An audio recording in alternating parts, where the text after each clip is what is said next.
Timothy était très excité et ne tenait plus en place. Ce soir, c'était le 24 décembre. Comme tous les enfants, il aimait la soirée de réveillon. Mais il avait surtout hâte d'être le lendemain pour ouvrir ses cadeaux. Il avait été sage toute l'année, dans l'espoir de découvrir de nombreux présents sous le sapin. Surtout ses figurines d'action représentant les dinosaures de Jurassic World. D'après ce qu'il avait vu, l'Indominus Rex était particulièrement impressionnant. En effet, ce jouet qu'il attendait tant mesurait pas moins de 45 cm de haut et était entièrement articulé. D'après la pub, la miniature était même équipée d'un système sonore reproduisant les cris du prédateur. Le repas touchait à sa fin.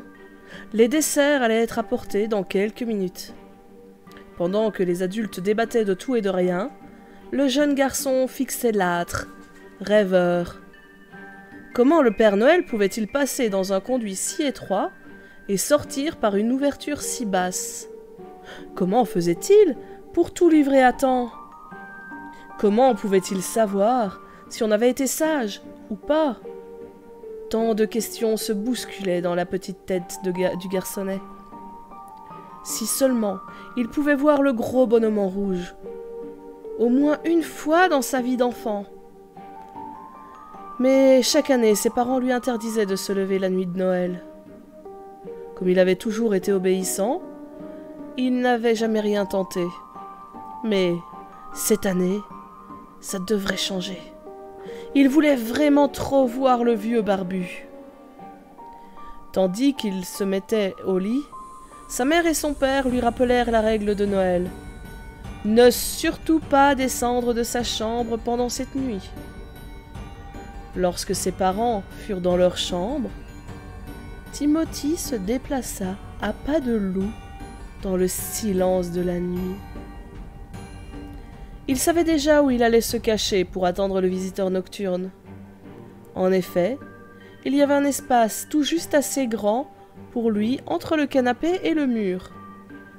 De plus, de cet endroit, il pouvait scruter la cheminée sans difficulté. Le temps passait lentement. Le sommeil se faisait sentir, mais le garçon luttait de toutes ses forces pour ne pas s'endormir.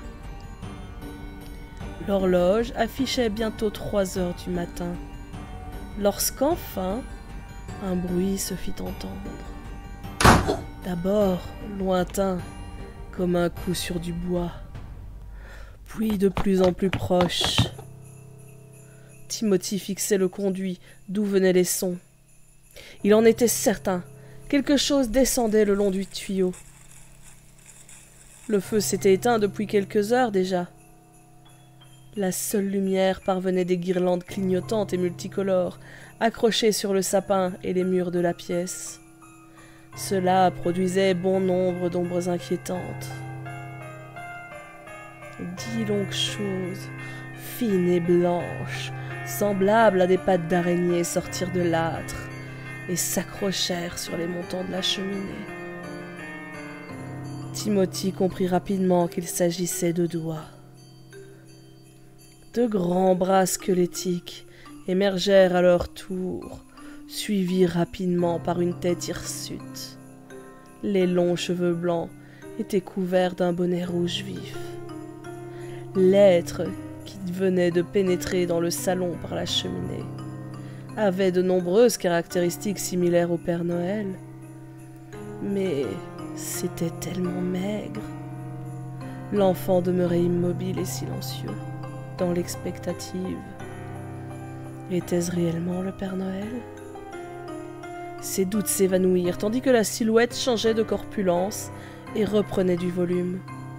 Fou de joie, le garçonnet ne parvint pas à rester caché plus longtemps et s'élança, les bras grands ouverts vers le vieil homme en rouge. Ce dernier se tourna brusquement vers l'enfant. Au lieu du visage débonnaire, rougeaud et jovial, Timothy se retrouva face à un visage difforme, extrêmement pâle, d'où ressortaient des yeux rouges et globuleux. Son regard descendit vers la bouche, ou plutôt vers la gueule béante de la chose. Cette dernière arborait plusieurs rangées de dents acérées et ensanglantées. Le petit garçon tenta de hurler, mais il était tétanisé par la peur. Les larmes commençaient même à couler sur ses petites joues. La créature grogna violemment envers cet intrus qui venait l'interrompre dans sa besogne quotidienne.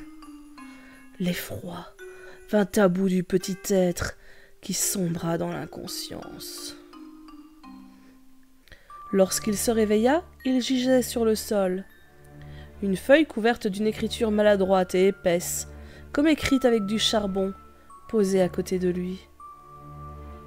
Le texte était le suivant. La prochaine fois, je ne serai pas aussi clément. Timothy frissonna de terreur en repensant à ce qu'il avait vu cette nuit. Il était encore tôt. Il fila donc se cacher dans son lit. Lorsque ses parents l'appelèrent, il descendit sans entrain dans le salon. Les cadeaux se trouvaient bien sous le sapin. L'enfant lança un regard apeuré vers la cheminée. Il fut le seul à apercevoir une main extrêmement fine et pâle sortir du conduit en le pointant d'un index accusateur. Plus jamais Timothy n'osa se lever après minuit, le jour du réveillon.